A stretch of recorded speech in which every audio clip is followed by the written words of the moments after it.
Good evening. It is 5 p.m. and this is Today in YGK on CFRC 101.9 FM, broadcasting from Lower Carruthers Hall on Queen's Campus in Kingston, Ontario. Today in YGK is brought to you by your CFRC News Collective, Ara McCauley, Jessie Bell, and Jenny Hinch. CFRC's news programming is made possible by the generous support of the Community Radio Fund of Canada, the Local Journalism Initiative, Queen's University Career Services, and for our podcasts, Smith Engineering at Queen's University. I'm CFRC's broadcast journalist Ara McCauley, and here are your local news headlines.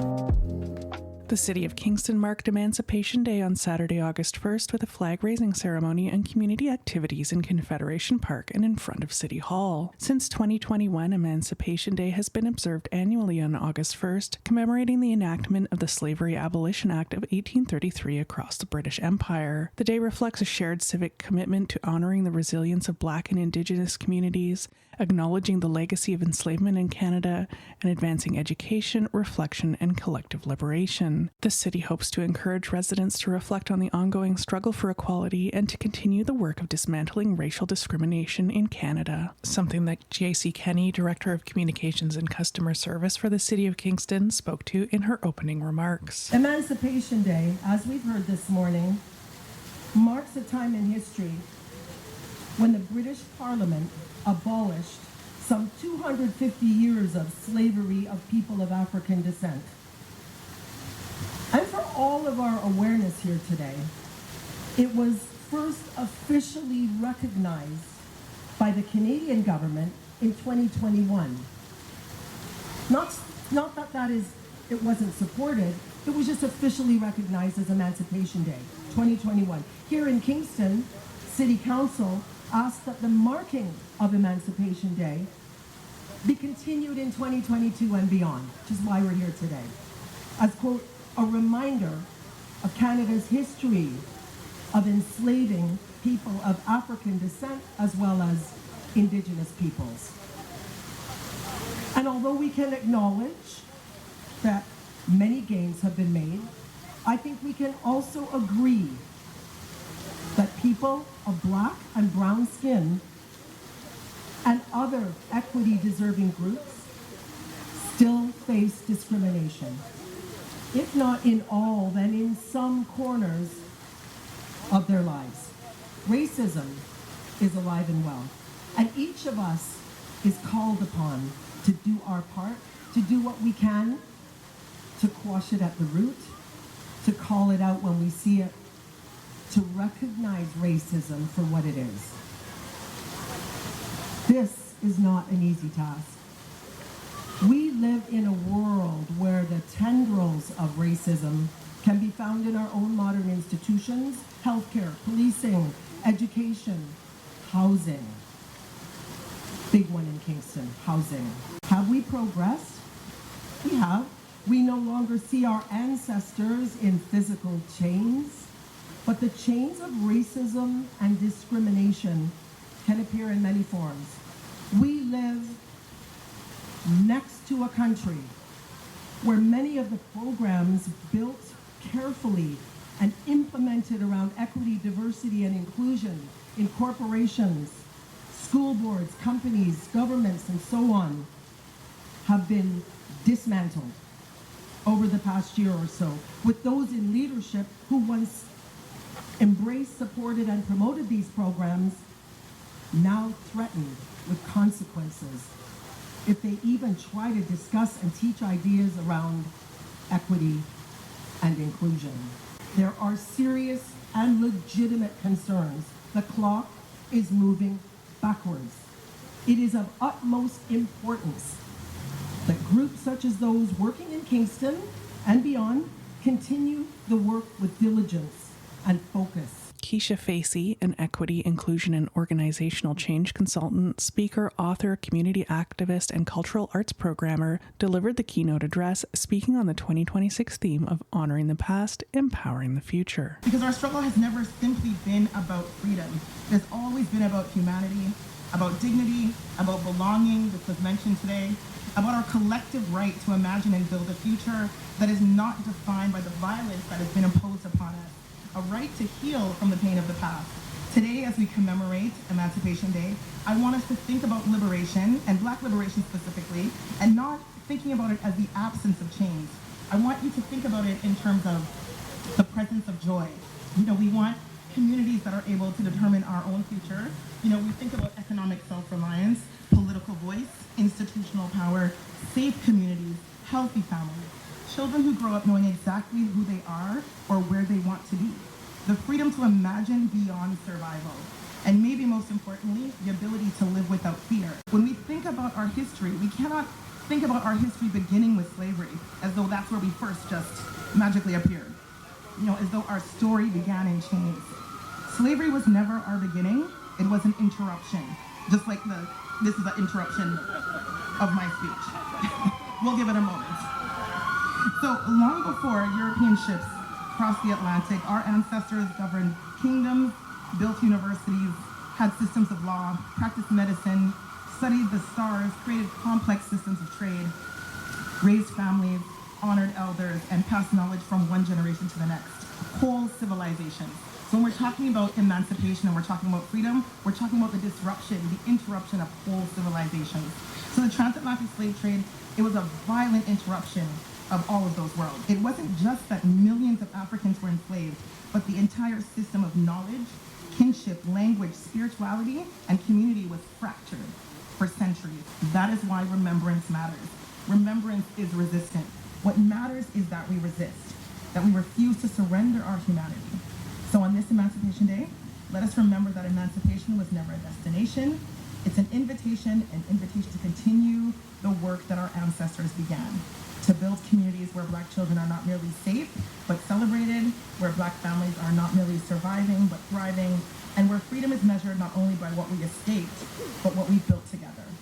As our ancestors reached for freedom, so must we, across Kingston, across Canada, across the Caribbean, across Africa, across the entire Black diaspora, arm in arm, generation after generation, until liberation is no longer something we commemorate, but something every Black child has the privilege to inherit. In addition to the activities on stage, a community art exhibition featured the works of Alyssa Vernon and King David Olajuwon, whose Anita art exhibit was inspired by Solange's Cranes in the Sky, as well as Fred Martin's Afrocomb, a large-scale 3D Afrocomb sculpture from the Orange, Black, and Freedom series reimagining Harriet Tubman and Mary Ann Shadd Cary, and an artifact presentation by Joseph Boyake, which demonstrated the achievements, culture, and resilience of African civilizations long before colonialism and beyond narratives of enslavement. The event also included an educational kids zone hosted by the Kingston Frontenac Public Library, live music, and food vendors offering Haitian, Nigerian, and other cuisines. This year marks the 5th annual observance of Emancipation Day in Canada. On March 24, 2021, the House of Commons voted unanimously to officially designate August 1st Emancipation Day, as it marks the actual day in 1834 that the Slavery Abolition Act of 1833 came into effect across the British Empire. From 1671 to 1831, thousands of Indigenous people and people of African descent were enslaved by French and British colonial settlers in Canada. Emancipation Day recognizes the history and legacy of slavery in Canada and across the British Empire, encouraging reflection on its enduring impacts, while it also celebrates the strength and perseverance of Black communities in Canada. That wraps up your headlines for this evening. Next up is Jessie Bell with your CFRC Sports Desk. This is part 6 of our OUA football season preview, brought to you by CFRC Power Plays. Today we'll be looking at the McMaster Marauders, and it was a real tale of two seasons type situation for McMaster in 2025. They lost to York in week 1, they got blown out by Queens in week 2, they lost to Windsor in week 3, they are 0-3 going into their bye week. The year looked all but over. But then, McMaster pulled off a stunning upset of their own against Guelph to notch their first win of the season. McMaster would win 3 of their final 4 games, including a nail-biter over Carleton in Week 9 to finish 4-4 and make the OUA playoffs. It was a short stint in the postseason, however, as they were destroyed by Queens in the quarterfinals at Richardson Stadium. But still, an impressive turnaround for a team that looked like it was one of the worst in Canada during the first month of the season. And I'll be honest, those 2025 stats kind of hint at that. On offense, they finished 6th in points for with 211, about 26.6 per game. They were last in total yards with 2,644, which gives them about 350 yards per game. They were 9th in passing yards with 1,900, and they were 8th in rushing yards with 896, giving them about 112 per game. So not a particularly impressive offense, all things considered. It's fair to say that the defense was definitely more their strong suit in 2025. They finished 5th in total points allowed with 234, which is about 29.3 points per game. They were 7th in pass yards allowed per game with 296.5, 8th in rush yards allowed per game with 165.1, and 9th in total yards per game with 461.6. So, not mind-blowing numbers on defense, but definitely a stronger unit. They got a lot of turnovers. They had some great pass rushers in particular. But these aren't things that are going to jump off the page and wow you. They actually finished with a negative point differential, minus 23, which was 7th in the conference. And looking at their last 5 seasons, it's been an interesting couple of years for the Marauders. They finished 3-3 in 2021, missed the playoffs. They finished 2-6 in 2022, missed the playoffs. They finished 2-6 in 2023, missed the playoffs.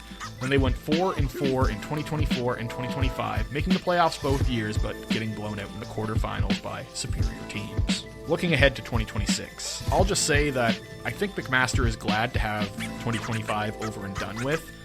The team was quite inconsistent. We saw some outstanding individual performances from the likes of Michael Horvat, who was arguably the best punter in the country, and I love what I saw from linebacker Anthony Sostanovic. And that was about it.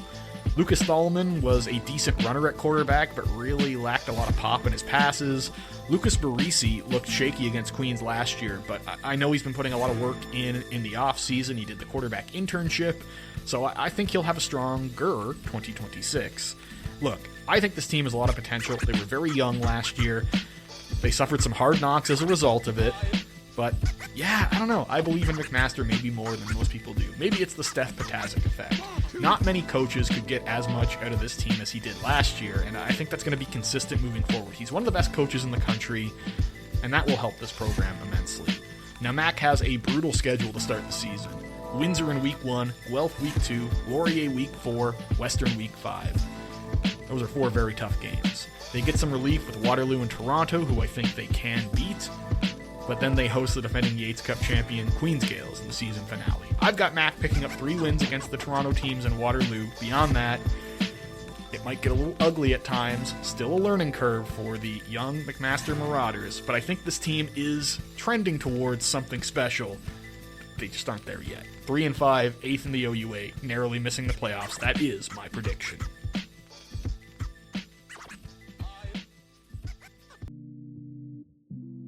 This is your City of Kingston traffic report for the week. Cranbrook Street from Lakeview Avenue to Days Road is closed for pedestrian improvements. Ontario Street from Brock Street to Clarence will be closed August 7th starting 7 a.m. until August 9th at 6:30 p.m. for the Poker Run. Bath Road from Sir John A. Macdonald Boulevard to Portsmouth Avenue, expect delays for the installation of intersection pedestrian signals. The city is installing these intersection pedestrian signals at several locations to make it easier and safer for pedestrians to cross busy roads. They are installing signals at Bath Road and Lafleur Park, Concession Street and Kings Court Avenue, and Stephen Street at Patrick Street. Wright Crescent at Palace Road to Palace Road is still closed for a contractor to complete roadway repairs, pedestrian safety and access improvements, and traffic calming features on Wright Crescent. Norman Rogers Drive from Sir John A. Macdonald Boulevard to Van Order Drive is still closed to through traffic to facilitate roadway rehabilitation and configuration improvements. This work will improve road condition, accessibility, and safety for all road users. The City of Kingston and Utilities Kingston are in the midst of a reconstruction of Princess Street. This major infrastructure project includes upgrades to underground and above-ground utilities, as well as improvements to enhance safety and comfort for pedestrians and cyclists. Berry Street from Queen is still closed for construction-related activity at 283 Queen, and Aberdeen Street from Johnson to William is closed to accommodate construction activity and staging.